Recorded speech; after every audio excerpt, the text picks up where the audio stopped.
où un ministre est cité devant une juridiction manifestement incompétente. Et le ministre s'est fait l'obligation de comparaître. Et il est toujours le premier à être dans la salle d'audience. Et attendre, comme tout autre justiciable, la juridiction devant laquelle il est irrégulièrement cité. Ça, c'est une image forte. C'est une image historique. C'est une image mémorable pour notre état de droit. Nous le retiendrons à jamais que le Premier ministre de la République a comparé devant une juridiction est bien M. Charles Wright. Ça, il faut le dire. Et comme je le disais tout à l'heure, le tribunal n'a fait que proclamer le droit. C'est le droit qui a été dit.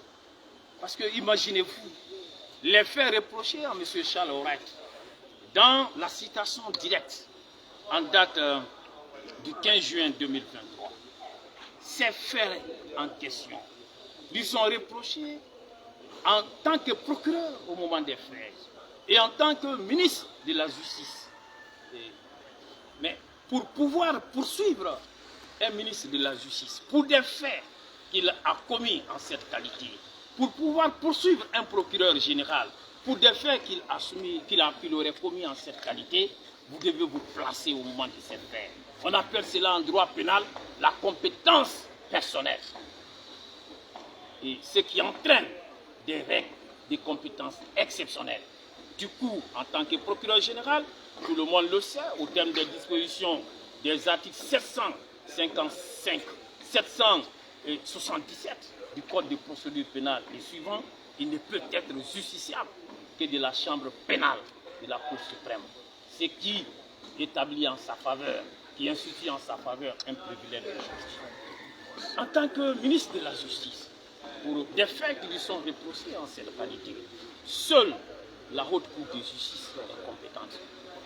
Et vous voyez, lorsque vous venez devant une juridiction pénale, alors vous avez des tels textes en votre faveur.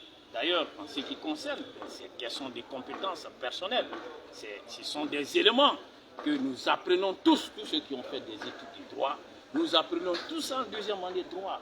J'ai été surpris, j'ai été abasourdi de voir un ministre de la Justice traduit devant un juge correctionnel. Un juge correctionnel. Ça, ce n'est pas du droit, ça, ce n'est pas l'avantage de l'état de droit. Lorsque on se veut défenseur des droits de l'homme, on doit être à l'avant-garde de la protection de ces droits. On ne peut pas prétendre être défenseur des droits de l'homme et fouler les règles de procédure au pied. C'est ce que M. Omar Sylla et 4 autres avaient voulu faire. Et ça ne marche pas dans un état de droit.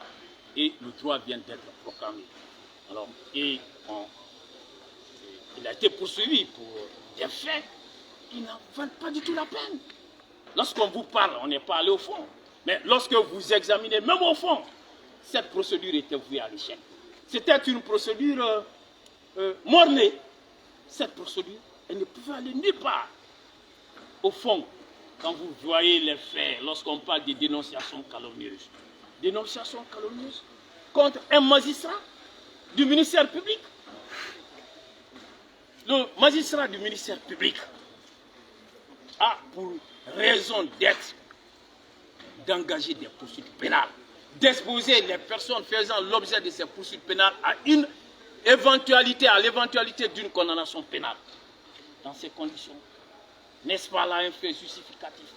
N'est-ce pas là la preuve qu'on ne peut pas poursuivre un magistrat du ministère public pour des faits de poursuite qu'il aurait engagé? Et bien plus, ce qui est encore une curiosité juridique.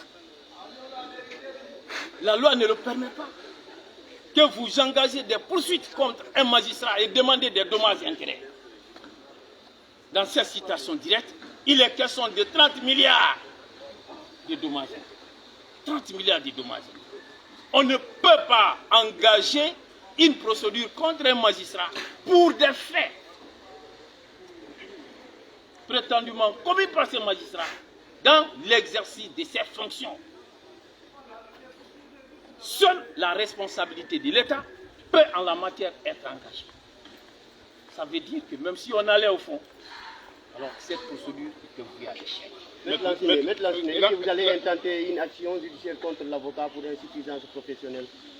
Bon, monsieur Alphonse Chaloret va aviser, c'est lui qui est victime de ces poursuites qui ont été mal engagées.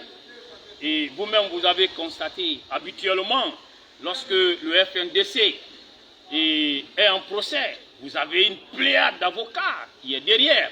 Mais cette fois-ci, aucun avocat n'a voulu être associé à cette procédure mal engagée, à cette procédure qui n'honore pas l'état des droits.